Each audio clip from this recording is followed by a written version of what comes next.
Hi, I'm Coriander Allspice, and this is Corona Corner. Now you may recognize our first guest from his high school adaptation of Arthur Miller's The Crucible, or you may have ordered a slightly too salty pasta from him at the Olive Garden. But either way, it's Damian Gonzalez. How are you today, my friend? Thank you. It's a pleasure to be here with you today. Awesome. Well, we've heard here that you are the authority on Christianity. Maybe you want to expand on that a little bit. Well, sure, I can expand on that a little bit. You see, what happened was that one night, one of my sisters had overindulged in quite a few libations, and she called me late one night asking me a few basic Bible questions that were pretty easy to answer. And by the end of the call, she said, "Oh my goodness, you're like the authority on Christianity." And it's just kind of stuck. So, as the leading authority on Christianity today, I'd like to posit a few questions about the current pandemic. Okay, well, that's what I'm here for, yeah. So, with the whole COVID pandemic sweeping the globe, I've heard from a few different corners of the church that this might be God's wrath made manifest, or God is pouring his judgment out upon us for our sinful ways. Is there a way you could maybe enlighten us or give us a few thoughts on that statement? Yes, of course. I'd certainly be happy to try to share some insight on that.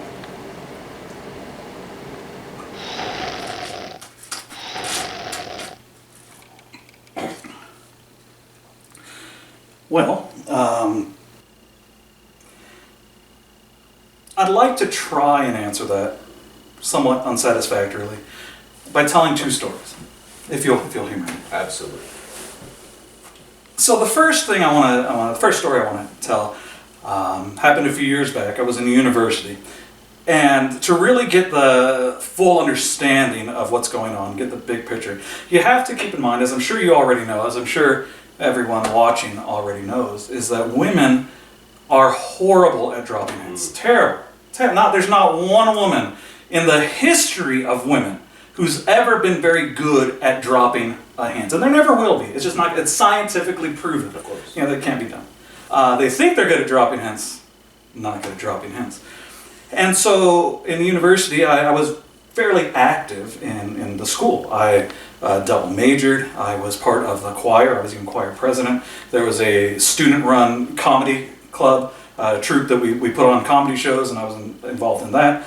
I did some of the photography for the school. I edited some things that we had printed out. I graded papers for two professors.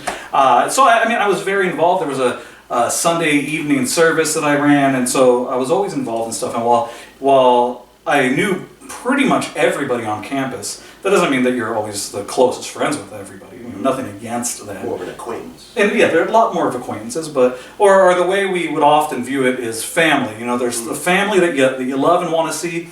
There's the other family that you love, but you don't want to go on vacation with them. Cousin Derek. There you go. And so that's how it was. But every so often you'd have a few closer friends, of course.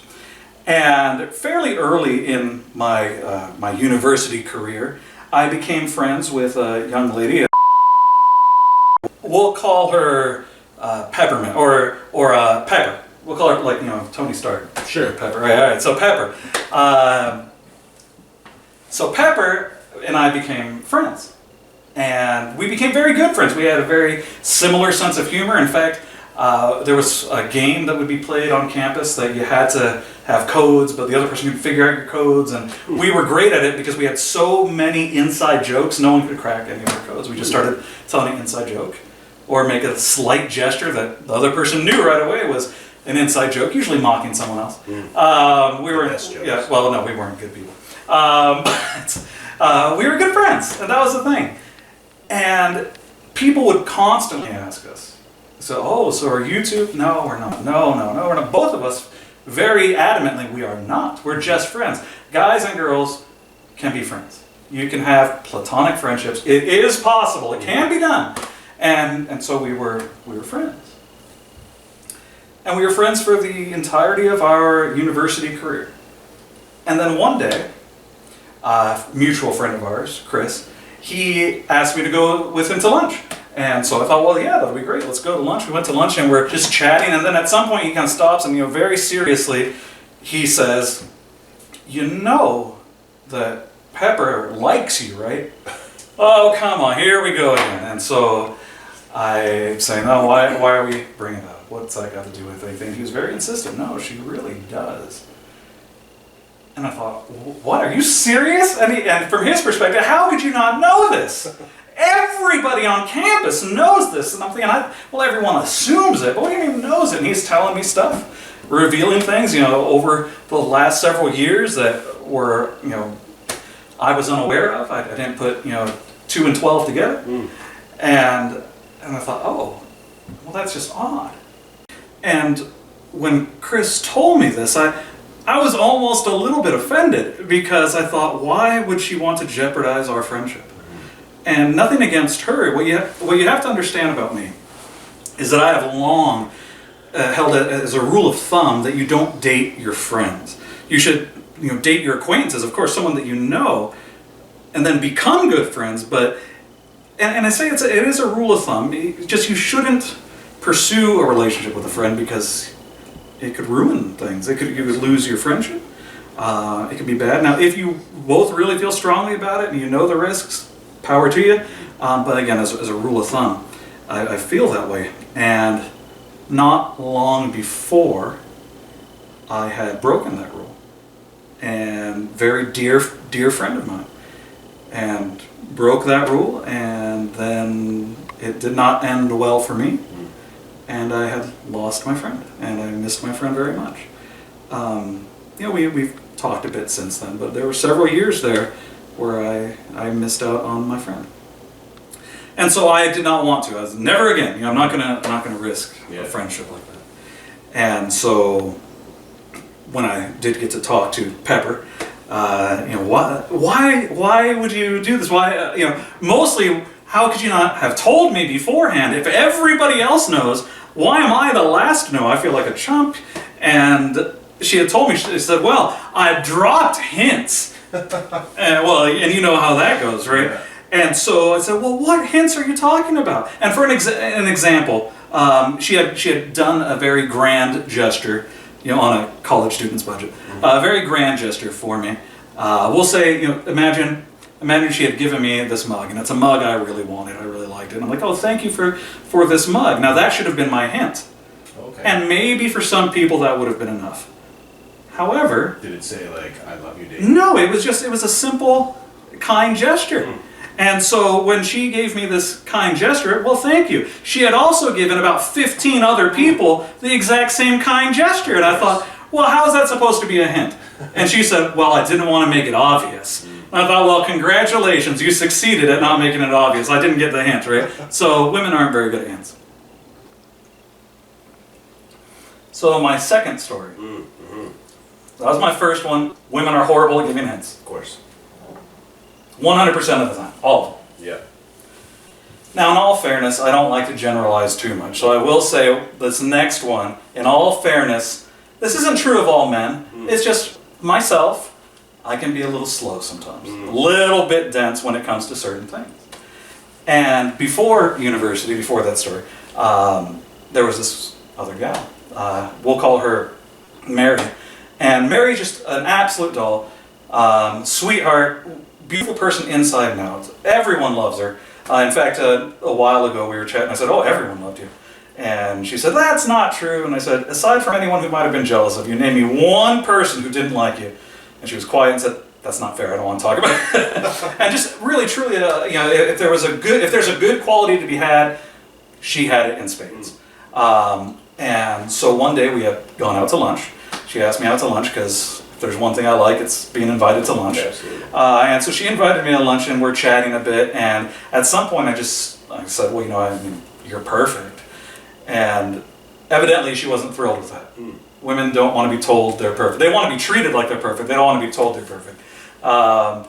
And she said, well, I'm not perfect. Why would you say that? Don't put me on that pedestal. And I was like, I apologize. I'm not trying to put you on a pedestal. I know that would be unfair. When I say you're perfect, I don't mean that you're flawless or you're without weakness or any of that. when I say that you're perfect, I mean that your weaknesses and strengths really complement my weaknesses and strengths, and of course vice versa. We got along wonderfully. Just again, wonderful person, and so when I say that you're perfect, I mean, again, not that you're without fault or without flaw, but I mean you're perfect to me. You're perfect for me. Just great gal. And she was quiet for just a bit, and then she said, you know, you could always just ask me out. And I said, I wish. If only. Right, and so, because I'm dense, and I thought she was just saying it. Just a flashing billboard. She was just trying to say it to be nice, is what I had assumed. There's no way. And so, just sweet gal. And we're still friends. We laugh at my expense to this day. But anyway, that happened, moved on, and I kid you not, about 2 years later, I was in Ontario. I think I was in 2 years again. Yeah, I like lunch and 2 year increments. That's my thing. Yeah. And so 2 years later, I'm in Ontario. I want to say I was in Sudbury. Have you ever, they have a Big Nickel. I used to live near there. Okay, well, you're familiar then. Big Nickel, it's their claim to fame. And I'm there and I'm watching TV, hand up like this, arm on the sofa, getting a little drowsy. And suddenly, I pop up and I just realize, oh my goodness, I had a chance! and so I'm like, what's wrong with me? And I try to get a hold of her. Eventually I get a hold of her and I'm like, hey, you know what? I'm an idiot. I'd like to maybe pursue this. And in her usual fashion, she doesn't jump at the gun too much. She thinks about it for a second. And she says, are you kidding me? Said, I waited for you for 2 years to ask me out. No. Said, somebody else asked me out. And she said yes, and so she was dating him. She wasn't going to break up with someone else to give, my boneheaded self a chance. And that was that. But again, we're friends, and it's all behind us. But the reason I share those stories is in relation to the question you asked about the pandemic, about where's God in all of this? In the first story I told you, my friend Pepper, she wasn't as obvious. It was a secret. Now maybe some people knew the secret. I did not. Right. It was hidden from my view. And in relation to your question, in Deuteronomy 29:29, I believe, we're told that there are some things that are secrets for God. Only God knows the answers to those things. We're not meant to know them, at least not for a time. But that there are things that God has revealed to us, and we are responsible for what we know. Now, in relation to the second story, we're told in Romans 1:19, basically, and I'm paraphrasing, I apologize, we're told that God has made certain things plain for people so that they may be plain to understand. And then, we got to do something with it. And so if we don't get it, that's on us. We should have gotten it because it was plain to see. And so with the first one, it was hidden from me. I didn't know. The other one, it was obvious I should have known. Yeah.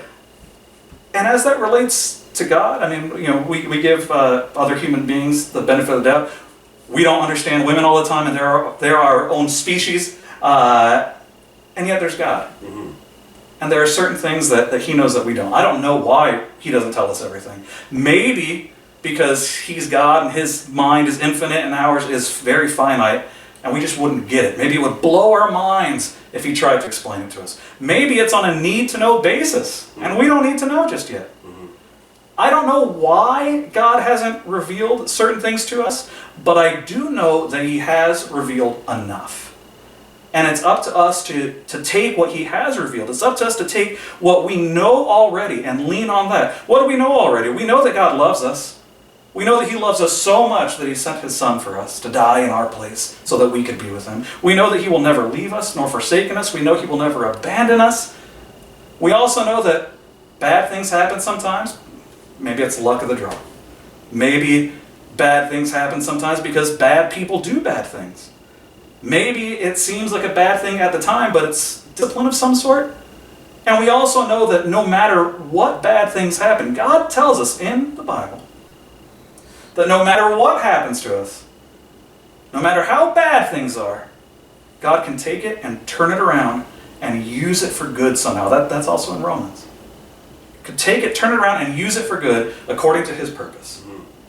And so, what we do know is that we don't know all the answers for this pandemic. But we know that God loves us, that He cares for us, that He wants what's best for us, that He'll be with us. We may not always see the answers clearly, but we got to trust Him. And it shouldn't take us 2 years to get to realize that. Well, thank you very much. Those are some great insights and good stories, and just a great all-around time we've had today. Unfortunately, that's all the time we have, and now that we've broken every quarantine rule in the book, I'm Coriander Allspice. Next week, we'll have J.D. Davidson here talking about her new novel, and until then, stay classy.